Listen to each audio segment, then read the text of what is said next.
இல்லை, இந்தியா முழுக்க ஒரு அபாயகரமான வேலையை பாஜக கான்சியஸாக திட்டமிட்டு மெட்டிகுலஸாக பண்ணுறாங்க. எதுக்கு காங்கிரஸ் ஆட்களை தொடாமல் இவங்க தேடி தேடி தேடி எதிர்கட்சியில் இருக்கக்கூடிய மற்றவங்களை வீக்கன் பண்ணுறாங்க. பாஜகவை எதிர்க்கிறவர்களுக்கு ஆபத்து, பாஜகவை நெருக்கமாக இணங்குகிறவர்களுக்கு பேராபத்து.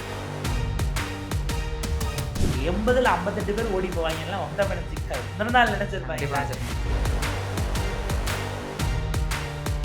நம்பிக்கை மீடியா நேயர்களுக்கு வணக்கம். இன்று நம்முடன் பத்திரிகையாளர் புண்ணியவளவன் இணைந்திருக்கிறார். வணக்கம் சார். வணக்கம் சார். தமிழ்நாடு முழுக்க சட்டமன்றத்தை பற்றி தான் இப்போ பேசிகிட்டு இருக்கோம். ஆனால் இன்னொரு பக்கம் நாடாளுமன்றத்துக்காக பாஜக ரெடி ஆகிட்டு வருது. அதாவது என்னன்னா, மற்ற வடமாநில இருக்கக்கூடிய கட்சிகளை, எம்பிக்களை அவங்க வசம் கொண்டு வந்துட்டு இருக்காங்க. இதை எப்படி பார்க்குறீங்க? இல்லை, இந்தியா முழுக்க ஒரு அபாயகரமான வேலையை பாஜக கான்சியஸாக திட்டமிட்டு மெட்டிகுலஸாக பண்ணுறாங்க. அவங்க பண்ணுறது மெட்டிகுலஸ்ங்கிறதுனால பண்ணுறது பாராட்டுன்னு நம்ம எடுத்துக்க முடியாது. அவங்க செய்யறத நேர்த்தியாக பெசகாமல் செய்கிறாங்க. ஆனால் செய்யக்கூடியது அபாயகரமான வேலை. நீங்கள் ஆம் ஆத்மியில் லான்ச் பண்ணதுலேருந்து 10ல் 7 பேரை கொண்டு போய் ராஜ்யசபாவில் இணைச்சி அதை அவைத்தலைவர் மாண்புமிகு துணை குடியரசுத் தலைவர் அப்ரூவலும் பண்ணி பாஜகவுடைய எம்பிக்கெலாம் கணக்கிலே சேர்த்துட்டாரு. ஆக்சுவலாக அதுவே சரியாங்கிற கேள்வி இருக்குது. அங்கே தொடங்கி அதற்கு பிறகு அவங்க இன்ஜினியர் பண்ணது திரிணாமுல் காங்கிரஸ். மேபி 2026 தேர்தல் தோல்விக்கு பிறகு ஒரு அந்த வீழ்ச்சிங்கிறது அடுத்த கட்டத்தை நோக்கி நகர்ந்து இருக்கிறது. 20 பேர் நீங்கள் அப்படி ஒரு கட்சி இருக்குன்னு திரிபுராவில் இருக்கிறவங்களுக்கே தெரியாது. என்சிபிஐன்னுட்டு அவங்க 2 தொகுதியில் நின்றுருக்காங்க. 2 தொகுதி சேர்த்து 800 ஓட்டு வாங்கியிருக்காங்க. ஒரு இடத்துல 580 என்னமோ, இன்னொரு இடத்துல 200 சொச்சம்.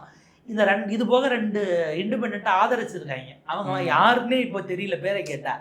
இப்படி இருக்கக்கூடிய ஒரு கட்சி, அதுவும் வெஸ்ட் பெங்கால் எல்லாம் அங்கே இருக்கிற கட்சி, திடீர்னு ஒரே இரவில் இந்தியாவினுடைய 5வது பெரிய கட்சியாக மாறுகிறது. அதுக்கு 20 எம்பிக்கள் இருக்காங்க. அப்படின்னும் போது இது ஒரு பக்கம் பதட்டமாகுது. என்னன்னா, நீங்கள் சில ஃப்ளைட்ஸ் எல்லாம் டைரக்ட் ஃப்ளைட்ஸ் இருக்காது.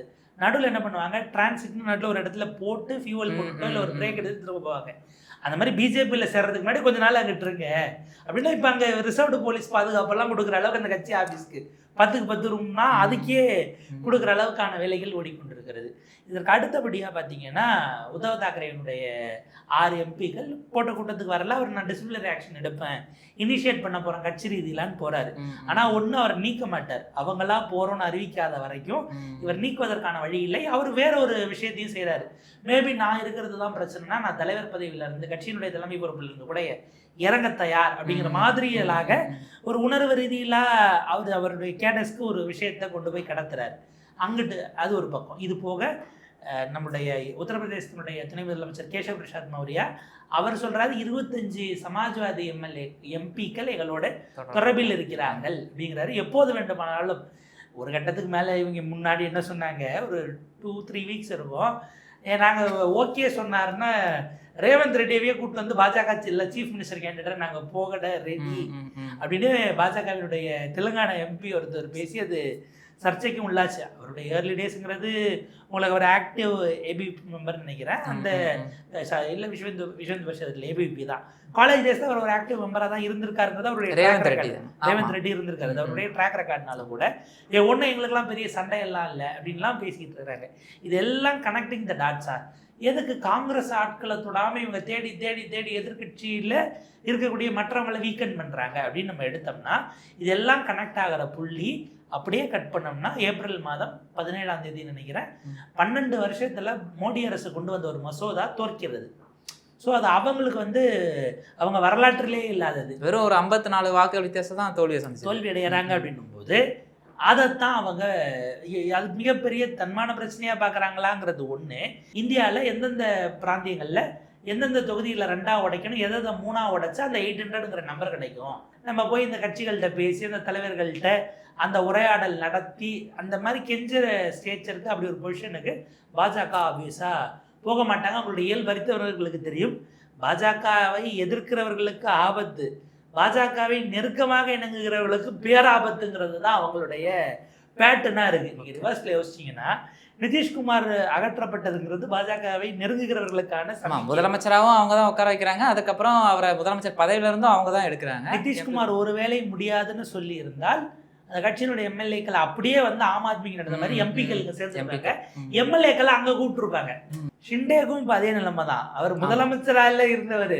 உங்களை உள்ள சேர்த்து உங்களுடைய ஒட்டுமொத்த அதிக பவரையும் அவங்க அந்த ஆற்றலை உறிஞ்சக்கூடிய இடம் தான் பாஜகவினுடைய ஸ்ட்ராட்டஜிக்கல் டாக்டிஸாக இருக்கிறது. ஆனால் எதிர்க்கிறவங்களும் இந்த இடத்துல வேற வழி இல்லாமல் எதிர்த்து தான் செய்யணும், இவங்க கூட சேர்றவங்களும் சேர்ந்து இழக்க தான் செய்யணும்.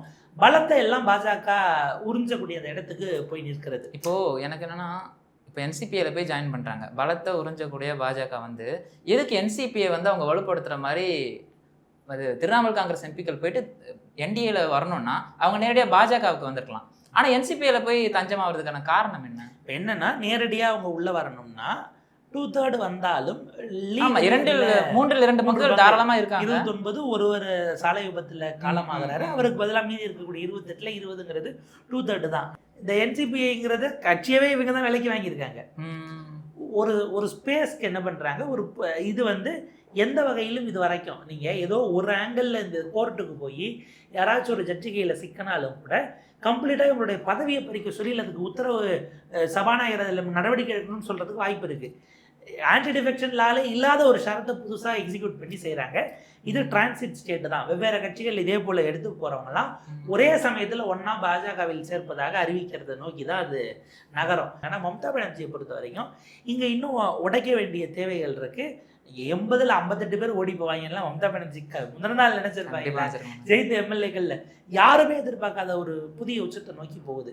இப்போ என்னன்னா, கட்சியை 2ஆக பிளவுபட்டதுங்கிற நிலை. இன்னும் ஸ்டேட்டஸ்கோவை நம்ம பார்த்தோம்னா சிவசேனா மற்றும் தேசியவாத காங்கிரஸை போல பால் தாக்கரேவின் மகனாகவே இருந்தாலும் சின்ன உத்தவ் தாக்கரே ஷிண்டேக்குன்னு போனதை போல கட்சியே தொடங்கிய சரத்பவாருக்கு சின்னம் இல்லை, அஜித் பவாருக்கு தான் போனதை போல கட்சியை தொடங்கியது மம்தா பானர்ஜியாக இருந்தாலும் இங்கே தான் போகுங்கிறத நோக்கி அவங்க நகர்த்துறாங்க. இந்த ப்ராசஸ்லாம் என்ன உங்களுக்கு திரிணாமுல் காங்கிரஸ் வந்து இனி வரக்கூடிய கால் வந்து வேற யார் கேள்வியாக தான் இருக்கும். அப்படிதான் போகிறதுக்கான வழி தான் இப்போதைக்கு தேர்தல் ஆணையத்துக்கிட்ட தான் இந்த தாவா போகும். தேர்தல் ஆணையத்துக்கிட்ட போகும்போது நீங்கள் கோர்ட்டில் போட்டால் என்னைக்க முடியும்? இப்போ தேர்தல் ஆணையத்துக்கிட்ட கட்சியை கைப்பற்ற போகும்போது என்ன கேள்வி வரும்னா, அந்த 3 மெஜாரிட்டி டெஸ்ட் பண்ணுவாங்க. ஃபஸ்ட்டு எம்எல்ஏ எம்பிக்களில் அதிகபட்சம் எங்கே இருக்காங்க அப்படிங்கிற மெஜாரிட்டி போகும். மேபி அந்த மாதிரி நேரத்தில் இவங்க நாங்கள் ரிவர்ஸ் வரணும், இதில் ஒரு ரெபல் குரூப்பாகவும் போக வாய்ப்பு இருக்குது. அங்கே போனவங்க ஏனஞ்சவங்க இல்லை நாங்கள் திரும்பவே வரணும். அந்த இடத்துல இவங்களுடைய நேரடியாக பாஜகவில் சேர்க்காமல் வச்சிருப்பதற்கு ஒரு ஸ்கோப் தேவைப்படுதா? ஏன்னா இப்போ மம்தா பானர்ஜிட்ட 8 பேர் தான் இருக்காங்க. ரெபல் குரூப் இப்போ நாளைக்கு நப்ரிதா பானர்ஜி அவங்க போடுறதுலேருந்து வந்துருதுன்னா இவங்க திரும்ப ரிவர்ஸில் இவங்க கூட சேர்ந்துட்டு அதிக எம்எல்ஏ எம்பிக்கள் எங்கே கூட இருக்காங்கன்னு டெஸ்டிங் ஆஃப் மெஜாரிட்டிக்குள்ள கட்சியை மம்தாட்டிலிருந்து பிடுங்குவதற்கு தேவைப்படலாம்னு இவங்களை ஓரம் வச்சிருக்க ஒரு வாய்ப்பு இருக்குது. லீகலி இவங்க பின்னாடி தேவைப்படலாம். இப்போ இமீடியட்டாக தனியாக பிரிஞ்சு போனால் சிவசேனா கேஸை காட்டி ஒருவேளை கோர்ட்டுக்கு போக வாய்ப்பு இருக்குது. அவங்க விலகிட்டாங்கன்னா இது புதிய கிரைசிஸ் நீங்கள் விவாதிச்சுட்டு இருக்கும்போது தேவை ஏற்பட்டால் ரிவர்ஸ் பண்ணிக்கிறதுக்காக தான் ஒரு அந்த இடைக்கால ஏற்பாட்டாக நிப்பாட்டி வச்சுருக்கிறாங்க. திரும்ப பாஜகவில் சேருவதை விடவும் மம்தா பானர்ஜி டிஎம்சியை மம்தா பானர்ஜி கையிலிருந்து பறிப்பதற்கான திட்டம் ஒரு லார்ஜர் ஸ்கேலாக இருக்குமோ நம்ம இதை சந்தேகப்பட வேண்டியிருக்கு. அப்போ இந்த ஆங்கிள் தான் இப்போ நாளைக்கு அகிலேஷை நோக்கி போகணும் அப்படின்னா அது அகிலேஷை பொறுத்த வரைக்கும் பெரும்பாலும் அவங்கெல்லாம் பாஜகவுக்கு போயிட்டு தான் வாய்ப்பு இருக்குது. ஏன்னா நேரடியாக அங்கே பாஜக ஆளுங்கட்சியாக இருக்காங்க. எம்பிஸாக இருக்கும்போது அவங்க மேபி டென்யூர் 29 அப்படின்னா அங்கே 27 எலெக்ஷனும் வருது. ஸோ வெவ்வேறு விதமான ஒரு இடியாப்ப சிக்கலை உருவாக்குறதே இப்போ மம்தா பானர்ஜி அங்கே அசம்பிளி ஸ்பீக்கரை எதிர்த்து கேஸ் போடுறதா, இங்கே லோக்சபாவில் இதை அனுமதிச்சு எதிர்த்து கேஸ் போடுறதா, வெவ்வேறு விதமான லீகல் காம்ப்ளிகேஷன்ஸ்குள்ளே கொண்டு போய் சிக்கி இல்லை ட்ரஸ்ட்டு பேங்க் அக்கௌண்ட்டை ஃப்ரீஸ் பண்ணுங்கிறத எதிர்த்து போராடுறதா, இந்த குழப்பத்தில் கொண்டு போய் நிப்பாட்டுவதற்கான ஒரு ஆர்கனைஸ்டு வேலை தான். திரும்ப அவங்க பாஜகவில் சேருவதை விடவும் மம்தா பானர்ஜி கையிலிருந்து கட்சியை பறிப்பதற்கு தேவைப்படுவதனால் என்சிபிஐ கொண்டு போய் வச்சுருக்காங்கன்னு நான் பார்க்குறேன். இப்போது 2024 வந்து மோடிக்கு வந்து பெரும்பான்மை கிடைக்கல. ஆனால் அவங்க வந்து யாரை கூட சேர்த்துக்கிட்டாங்கன்னா சந்திரபாபு நாயுடோட கட்சியும் வேற நிதிஷ்குமாரோட கட்சியும் தான் சேர்த்தாங்க. இவங்களை விடவே எம்பிக்கள் அதிகமாக இருக்கக்கூடியவங்க யாருன்னா அகிலேஷ் யாதவோட சமாஜ்வாதி, மம்தாவோட திரிணாமுல் காங்கிரஸ். அந்த சமயத்தில் இவங்க நினச்சிருந்தா அப்போவே ஒரு ரெபல் குரூப்பாக மாறி அங்கே அமைச்சரவையிலையும் இடம்பெற்றிருக்க முடியும். ஆனால் அப்போ போகாதவங்க இப்போ ஒரு இதுவாக தன்னோட கொள்கை எல்லாத்தையும் விட்டுட்டு போகிறாங்கன்னா இப்போ இதுக்கு பாஜக எந்த அளவுக்கு இவங்க வேலை பார்த்துருப்பாங்க? இதில் 2 விஷயம் இருக்குது. மம்தாவினுடைய தோல்வி என்பது இந்த இதை வந்து டிஎம்சிக்கும் எஸ்பிக்கும் நம்ம தனித்தனியாக பிரிச்சிடலாம். ஏன்னா மம்தாவினுடைய தோல்வி ஒரு வகையில் நம்ம பார்க்கும்போது அவ்வளவுதான். ஏன்னா மேற்கு வங்கத்தை பொறுத்த வரைக்கும் ஒரு நீண்ட காலம் விழுந்தீங்கன்னா அதுக்கப்புறம் எழுந்து வந்ததுக்கான ஸ்பேஸே உதாரணங்கள் விழுந்தாங்க, அதுக்கப்புறம் இல்ல. அதற்கு முன்பு காங்கிரஸ் டென்யூரும் நீங்க எடுத்துக்கலாம், ஒரு பிரீஃப் டென்யூர்.